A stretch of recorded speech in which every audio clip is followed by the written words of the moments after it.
ఎటువంటి సర్జరీ లేకుండా sciatica, spondylitis, frozen shoulder కి కేవలం 45 నిమిషాలలో నొప్పి లేని అత్యాధునిక చికిత్స ప్రాణ పెయిన్ క్లినిక్. డిజిటల్ అరెస్టు అనేది లేనేలేదు. ఎవ్వరూ భయపడొద్దు. ప్రభుత్వాధికారులు ఎవ్వరూ ఫోన్లలో విచారణ చేయరు. అలా ఫోన్లు చేసే వారిని పట్టించుకోవాల్సిన అవసరం లేదు. సాక్షాత్తు దేశ ప్రధానమంత్రి చెప్పిన మాటలివి. వినిపించుకున్న వారు అప్రమత్తంగా ఉన్నారు. అసలేమీ పట్టించుకోని వారు యథావిధిగా మోసపోతూనే ఉన్నారు. తాజాగా తెలుగు రాష్ట్రాల్లో 2 డిజిటల్ అరెస్టులు జరిగాయి. ఒక దాంట్లో బాధితుడు మోసపోతే మరో కేసులో అప్రమత్తమైన మోసం బారిన పడకుండా తప్పించుకున్నారు. డిజిటల్ అరెస్ట్ అంటూ సైబర్ నేరగాళ్లు రెచ్చిపోతున్నారు. సామాన్యుల నుంచి సంపన్నుల వరకు లక్ష్యంగా చేసుకుని కేటుగాళ్ల వలలో చిక్కుకుని విలవిలలాడుతున్నారు. నమోదవుతున్న సైబర్ క్రైమ్ కేసుల్లో ఎక్కువ భాగం డిజిటల్ అరెస్టులు, బెదిరింపులకు సంబంధించినవే ఉంటున్నాయి. CBI, ED, NIA, cyber crime పోలీసులమంటూ యూనిఫామ్ ధరించి తేలిగ్గా బోల్తా కొట్టిస్తారు. తమ ఆదేశాలు పట్టించుకోకపోతే కుటుంబమంతా చిక్కుల్లో ఇరుకోవలసి వస్తుందని బెదిరిస్తారు. డ్రగ్స్, మనీ లాండరింగ్ అంశాలను గా చూపి అక్రమ నగదు లావాదేవీలు జరిగాయంటారు. తాము సూచించిన ఖాతాలకు నగదు జమ చేస్తే ఆ లావాదేవీలను పరిశీలించి తిరిగి డబ్బంతా ఇస్తామంటూ స్వాహా చేస్తున్నారు. దేశవ్యాప్తంగా ఇలాంటి ఫ్రాడ్స్ విపరీతంగా పెరిగిపోవడంతో ప్రధానమంత్రి మోడీ కూడా మన్ కీ బాత్ లో ఈ విషయాన్ని ప్రస్తావించి ప్రజలను అప్రమత్తం చేసేందుకు ప్రయత్నించారు. అయినప్పటికీ మోసాలు జరుగుతూనే ఉన్నాయి. అనకాపల్లి జిల్లాకు చెందిన ఓ వృద్ధుడు సైబర్ నేరగాళ్ల వలలో చిక్కి 1,40,00,000 పోగొట్టుకున్నాడు. నర్సీపట్నానికి చెందిన 71 సంవత్సరాల రిటైర్డ్ ఉద్యోగి నుంచి సైబర్ నేరగాళ్లు 1,40,00,000 కాజేసిన విషయం ఆలస్యంగా బయటపడింది. ఆ వృద్ధుడికి ఫోన్ చేసిన కేటుగాళ్లు మీ బ్యాంక్ అకౌంట్ కు సంబంధించి భారీ కుంభకోణం జరగడంతో డిజిటల్ అరెస్టు అయ్యారంటూ బెదిరించారు.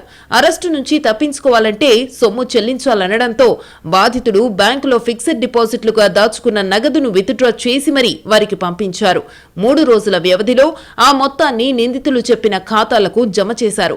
ఆ తర్వాత తాను మోసపోయినట్టు గుర్తించి 12 రోజుల క్రితం పోలీసులను ఆశ్రయించారు. వెంటనే అలర్ట్ అయి బాధితుడు పంపిన కొంత నగదును విత్డ్రా కాకుండా చేశారు పోలీసులు. నిందితులను గుర్తించి పట్టుకునేందుకు స్పెషల్ టీమ్స్ ను ఏర్పాటు చేశారు. ఇక సంగారెడ్డి జిల్లా జహీరాబాద్ కు చెందిన ఓ కుటుంబం డిజిటల్ అరెస్ట్ స్కామ్ నుంచి చాకచక్యంగా తప్పించుకుంది. జహీరాబాద్ పట్టణానికి చెందిన ఓ ప్రైవేటు ఉద్యోగికి ప్రభుత్వ బ్యాంకు అధికారి ఆకాష్ శర్మ పేరుతో ఓ వ్యక్తి ఫోన్ చేశాడు. మీ బ్యాంక్ అకౌంట్ నుంచి ముంబైలో 1,68,000 రూపాయల చెల్లింపుల్లో అక్రమాలు జరిగాయి. ఈడీ, పోలీసులు మిమ్మల్ని విచారిస్తారు, సహకరించండి అంటూ కాల్ కట్ చేశాడు. వెంటనే వీడియో కాల్ ద్వారా ముంబై ఎస్పీ ప్రదీప్ అంటూ మరో వ్యక్తి లైన్లోకి వచ్చాడు. కదలకుండా కూర్చోవాలని, మీ భార్యను పిలవాలని, ఇంటి తలుపులు మూసేసి ఎక్కడికి వెళ్లకూడదని షరతులు విధించాడు.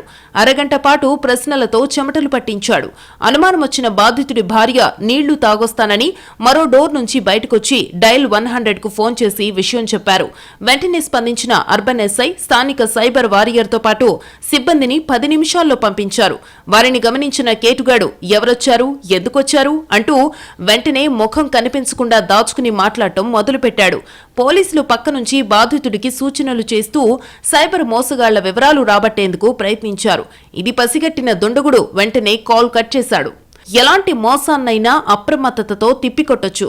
జహీరాబాద్ ఘటనలో జరిగింది అదే. ఎవడో ఫోన్ చేసి మనల్ని బెదిరించడమేంటి? ముక్కు మొహం తెలియని వాడెవడో బెదిరిస్తే అదంతా నిజమని నమ్మాలా? భయపడిపోవాలా? ఎవరికీ భయపడాల్సిన అవసరం లేదు. పోలీసులు కానీ, ప్రభుత్వ అధికారులు కానీ ఫోన్లు చేసి ప్రశ్నించరు, నేరుగా వస్తారు.